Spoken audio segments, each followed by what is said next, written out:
A fascinating new book has a really precise explanation for our current populist moment. In Transaction Man, The Rise of the Deal and the Decline of the American Dream, author Nicholas Lemann argues that we can blame the discontent of working people on this guy, Michael C. Jensen, a Harvard Business School professor. He says that in the post-war era, American corporations like General Electric and the great car companies looked after their workers with guaranteed annual pay rises, generous health care and pensions and so on. But then in the 70s, with more international competition coming, the view took hold that American companies had become lazy and soft. Then Jensen published an academic paper which had a huge influence. Here it is. It's called The Theory of the Firm, and it argued that managers of companies had become too powerful compared to the owners, shareholders. This theory ushered in a new era where financial transactions were more important than actual production. It became all about profits and efficiency at any cost. All the things we've seen the last few decades, outsourcing, layoffs, cutting back on benefits, it was all inspired by that academic paper. We see its consequences all around us. Look at the calamity of Boeing, a once great American company. Just in the last few years, it's paid $43 billion to shareholders while sacking 20% of its workforce and destroying its ability to actually build safe planes.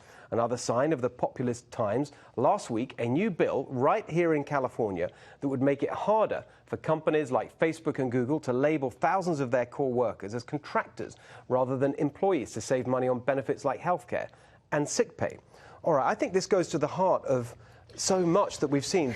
Trump and Brexit. I totally disagree with this. Do you disagree it's an important subject with the theory? With the theory that we turned when companies were depending on profits. No, we turned when people got so used to having all these benefits that they unionized and forced these companies to give benefits that weren't good for their bottom line. So what happens when you have too many obligations for benefits and not enough on the bottom line? You have to cut the workforce. So I think we have a union problem in America. That's what I think. I was quite interested when President Trump started out.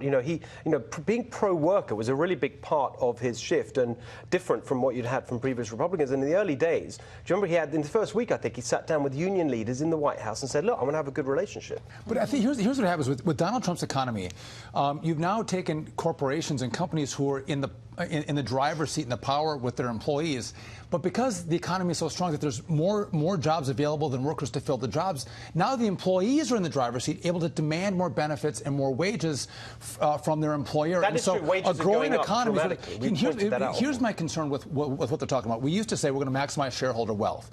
If you don't do that any longer, what I've seen on financial services, you'll now see banks be driven by progressives and liberals and activists that'll say, we don't want your bank, whether it's Bank of America, to say we're not going to bank gun dealers, or we're not going to bank private detention facilities, because we have activists in California or New York who will put pressure on them to get out of legal businesses that they'll no longer participate in. There's a huge danger in the social conscience of a corporation as opposed to trying to... I agree with some of that, but I don't think looking after your workers is in the same category as pursuing kind of politically motivated campaigns that aren't core to your business, whereas the workers really are core. And the argument is made that also in this piece that in America you don't have that social safety net. It used to be the companies that provided a lot of that, and that you see in Europe. You're from England, and that in the absence of that, this is why people are so angry. They feel they've been let down by the companies. That's why this California thing about Uber drivers and gig workers and contractors is so important, which is like they work really hard, but they don't. Well, hang on a second. They don't get any benefits. They work really hard, but they don't have the safety net either. I don't know. This is a complicated issue. I mean, I think part of it as well is a lot of stuff is technology driven and just advancement. The times are changing. More stuff is getting automated. It's going to be getting automated. Lots of lines of work have changed in various ways, right? You've had Uber coming in and disrupting cab driving. You've had Airbnb come in and disrupt things like hotels. I mean, in the music industry, entertainment, we've moved very quickly from physical media to downloads to streaming. And every time that happens, you're always going to have people wanting to cling to the old thing and enforce some kind of top-down regulation to change the way that things work. So there are so many different factors at play here, but I think that the technology and the advancement of stuff is a huge one, and I don't really know how to. Well, and that's where things. the workers always try to find their way to fit in, right? There's always that crux of time, like in the Industrial Revolution, or people try to find their way to find their place in society. With Boeing, though, when we looked at Boeing, I mean, the tragedies that Boeing has faced over the last years with the airline disasters, and you see that the shareholders, what you'd mentioned right off at the top, the $43 billion to shareholders, and workers do feel, and this is where I agree and I disagree with you, Kira, because I think that to some sense workers feel like, well, where am I in the scheme of things? So I think there has to be a balance between the corporate and between the worker, and sometimes you're right, the unions do supersede and they step over the line, and it puts the company, as a result, it puts the company on a defensive, right? Just a second, because we're nearly at the end, and you've got to go. So I just want to get your last thought on this, which is